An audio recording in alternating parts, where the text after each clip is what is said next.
என் பெயர் சொல்லும் முன்னே ஏனே குயிலென்றவள் என் முகமறியும் முன்னே ஏனே நிலவென்றவள் என் குரல் கேட்கும் முன்னே ஏனே குயிலென்றவள் என் பெயர் சூடும் முன்னே ஏனே முத்தென்றவள் என் முதல் பரிசாக என்னை முத்தமிட்டவள் என் பெயர் சூடும் முன்னே என்னை முத்தென்றவள் என் முதல் பரிசாக என்னை முத்தமிட்டவள். இப்ப நம்ம அடுத்ததா பார்க்கக்கூடிய ஆளுமை, he's a billionaire.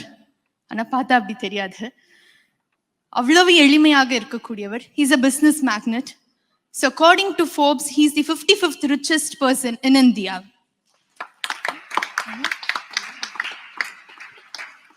He was awarded India's 4th highest civilian award, Padma Shri.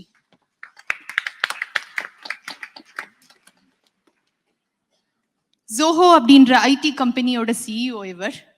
ஆனா நீங்க பாத்தீங்கன்னா பெரும்பாலும் ஐடி கம்பெனிஸ் அப்படின்னா சிலிகான் வேலி, யூஎஸ்ஏ அப்படிதான் இருக்கும் நம்ம நினைச்சிட்டு இருப்போம். ஆனா அப்படி கிடையாது. ஒரு வேஷ்டி சட்டை போட்டுட்டு தென்காசியில ஒரு குளத்துல குடிச்சிட்டு கூட ஒரு பில்லியனரா வாழ முடியும் அப்படின்னு இந்த உலகிற்கு பறைசாற்றி கொண்டிருக்கக்கூடிய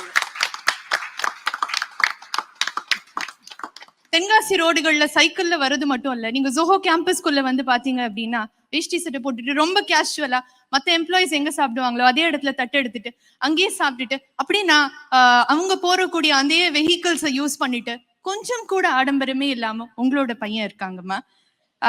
இன்னும் சொல்லணும், இதெல்லாம் உனக்கு எப்படி தெரியும் அப்படின்னு நீங்க கேட்கலாம். Because I am proud Zoho employee ஆச்சு.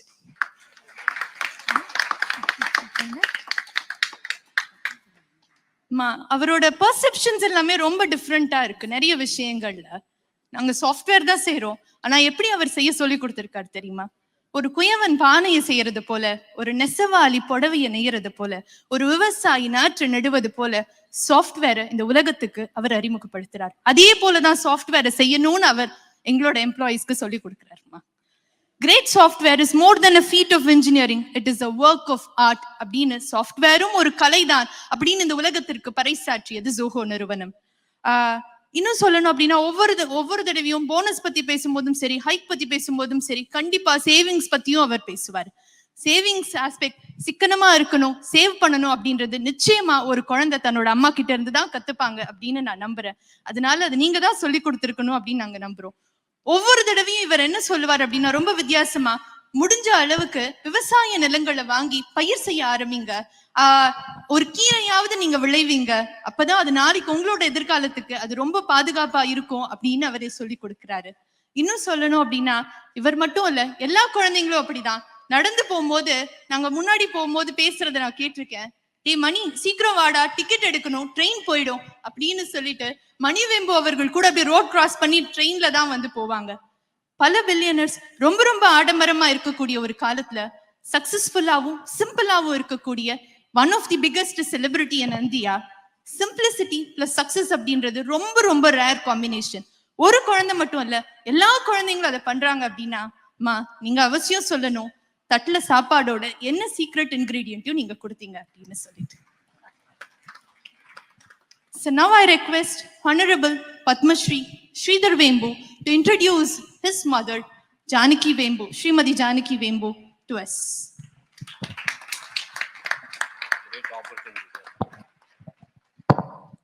எல்லாருக்கும் மாலை வணக்கம். ஆக்சுவலி ஜோஹோ எம்ப்ளாயின்னு தெரியாது, ஏன்னா ஜோஹோ எம்ப்ளாயி என்ன ப்ரைஸ் பண்ணக்கூடாதுன்னு ரூல் வச்சிருக்கோம். நம்ம ரூலே இருக்கு, அவங்களுக்கு ரிமைண்ட் பண்ணாத. எனக்கு தெரியாது அவங்க ஜோஹோ எம்ப்ளாயின்னு.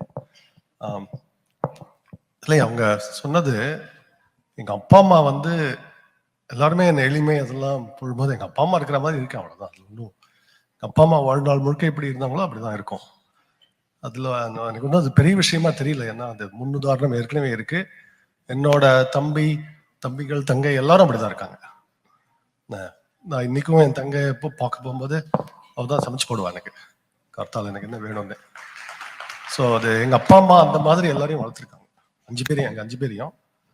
அதே மாதிரி இந்த கம்பெனி காரணமும் என்னோட சிப்ளிங்ஸ் எல்லாரும் நம்ம ஒன்றா தான் ஸ்டார்ட் பண்ணோம். குமார் இங்கே அந்த Mani is there, Mani, Radha is there, எல்லாரும். சேகர் வர முடியல, சேகர்ஸ் ஒய்ஃப் இஸ் ஹியர், எல்லாரும். எங்கள் அம்மாட்ட நான் ஒரு ஜோக் சொல்லுவேன், இன்னொரு 4 குழந்தை இருந்தால் இன்னும் பெரிய கம்பெனி ஆயிருப்பம்மா அப்படின்னு. நான் இந்த வேல்யூ சிஸ்டம்லாம் கொடுத்ததுனால தான் அப்படி வர முடிஞ்சது அப்படின்னு. அதுதான் நான் கம்பெனியில் ப்ராக்டிஸ் பண்ணுறோம் ஆரம்பத்துலேருந்து, வேற ஒன்றும்.